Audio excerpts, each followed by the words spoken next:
So first of all, I just want to drop that whole notion that it's Ridley's fault.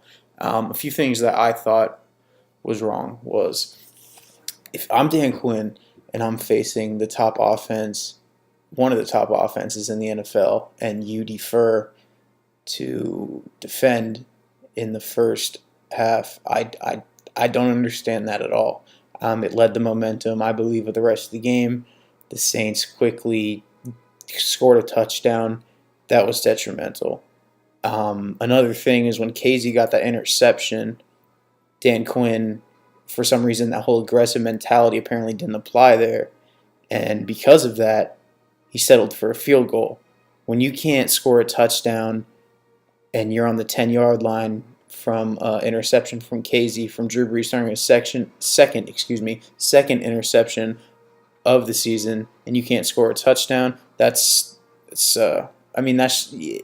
poor red zone execution. This just goes back to Steve Sarkisian once again. It's nothing new.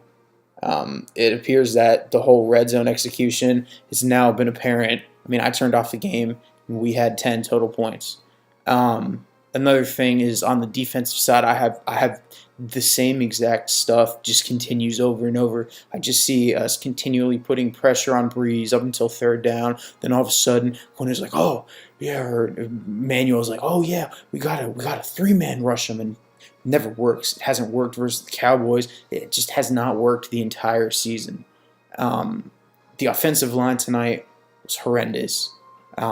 Yes, on that first fumble by Matt, that was definitely his fault. He should have definitely noticed that, that guy was right in front of him. Like, come on, Matt, you got to see that. However, the offensive line was trash. I don't know if Coleman can't break a tackle or if the offensive line is just so poor that there are just absolutely just no holes for him to go through. That's also a struggle. Also, throughout this entire game, Matt Ryan did not look relaxed at all. He did not play like himself. He didn't have the best game, but I could just tell that he didn't have that confidence that we had in our Super Bowl year, and that also strongly concerns me because he is the captain of the team. He's gotta take the shots there. Overall, it is depressing because chances of making the playoffs is pretty much slim to nothing at this point. But if I'm Arthur Blank, things have to change. Some coaches have to change. Blank built a stadium for winner franchises. He's been wanting the Falcons to win a franchise since he bought and claimed ownership of the team. He maxes out the salary cap every year. 3 injuries on defense. I don't want to hear 3 injuries on defense cause this whole problem, because it didn't.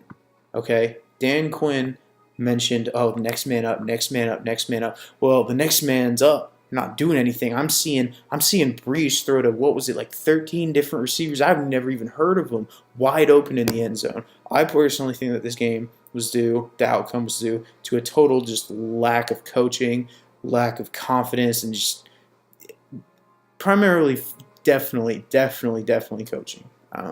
It sucks, Falcon fans.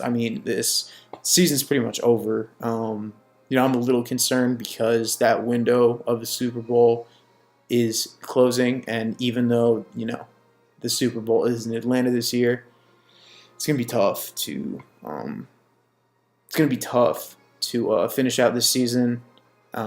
Especially with Freeman's contract, Julio's contract being renewed. It's going to be an interesting offseason for sure. I don't want to jump that far ahead because there is still a possibility that we make the playoffs, but realistically, with what I saw tonight, what I saw versus the Browns, and what I saw versus the the Cowboys, just can't produce anything. We're not a playoff caliber team at this point, and it's due to primarily, in my opinion, coaching and the offensive line and the defense. Basically, in my opinion, this is just not a playoff caliber team.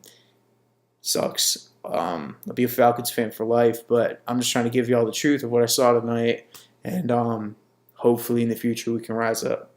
Hope you all have a good night. Happy Thanksgiving.